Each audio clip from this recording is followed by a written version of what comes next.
Whenever you're dealing with an apologist for Islam, or even a Muslim, and you bring up jihad, almost immediately they kick back to you, well, what about those terrible crusades? Why, they're the moral justification for jihad. I mean, we're just as bad as they are, so let's not talk about jihad, okay? Let's talk about the crusades. Well, what I would like to talk about here are facts.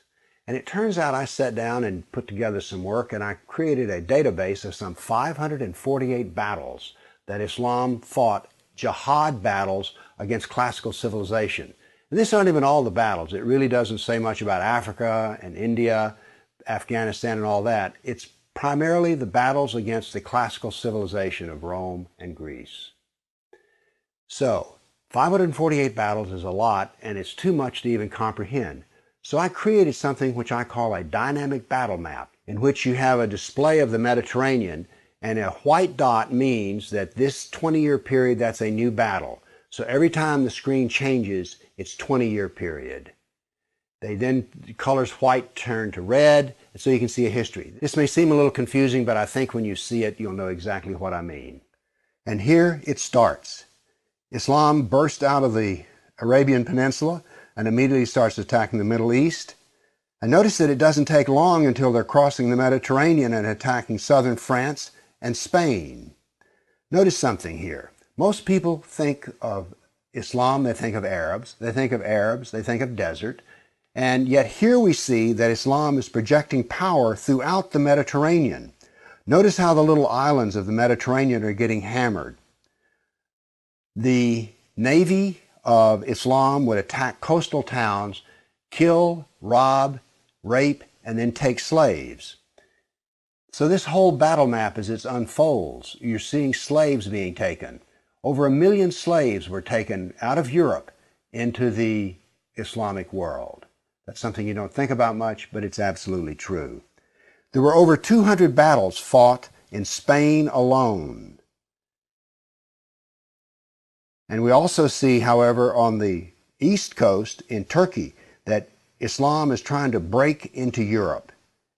Now, what's going to happen is, in Spain, this ongoing fight that lasted for 400 years, the Christians are going to push back the Muslims.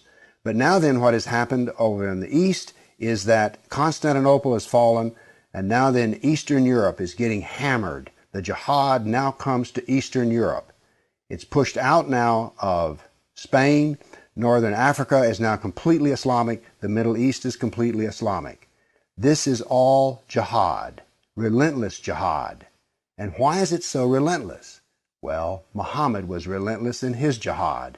And these people are good students of Islam, and so it's against the kafir, on and on. It was traditional that when the Sultan came to power, the brand new Sultan, he would immediately try to launch new wars, because he was going to be noted in his Islamic history as to how well he fought against the kafir. So that's what the jihad looked like over that time period, 548 battles.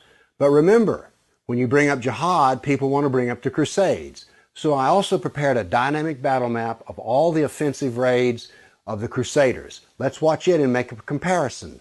And so it begins. The Crusades enter into Turkey and the Middle East. Battles go on, but aren't there far fewer than you thought there might be?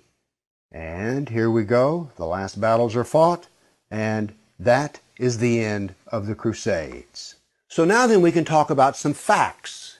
Yes, there were crusades, but notice they ended centuries ago, and jihad is being practiced today. Jihad has been with us for 1,400 years. There is no comparison between jihad and the crusades, certainly not a moral comparison. And when you're looking at the crusades, remember, in one sense, all of the crusades were defensive wars. Why? Well, as we saw in the first jihad map, it was Islam that came out of Arabia and conquered the Middle East, a Christian Middle East. And so the Crusaders were trying to free their Christian brothers and sisters from jihad. So there's no moral comparison at all. The motivation of the Crusaders was to free Christians. The purpose of jihad is to enslave the kafir. So the next time you hear somebody talk about, oh, those dreadful crusades, you've seen some facts about the matter. Why don't you pipe up and tell them, you know, you don't really know the matter.